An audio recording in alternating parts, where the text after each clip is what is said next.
Alright, I'm back. Here's the brake pedal. And there's the hole for the bolt. And there's the boot for the master cylinder. And then here's the push rod. I finally Googled it. It took me a minute, but it says it goes on the left side of the pedal. So,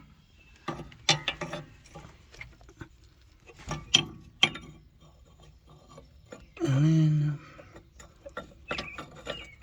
put in the boot. You know?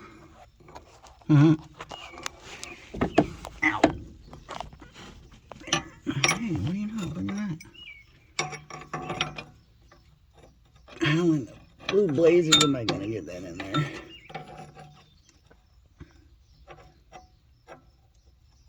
Get in there, you little... Anyway.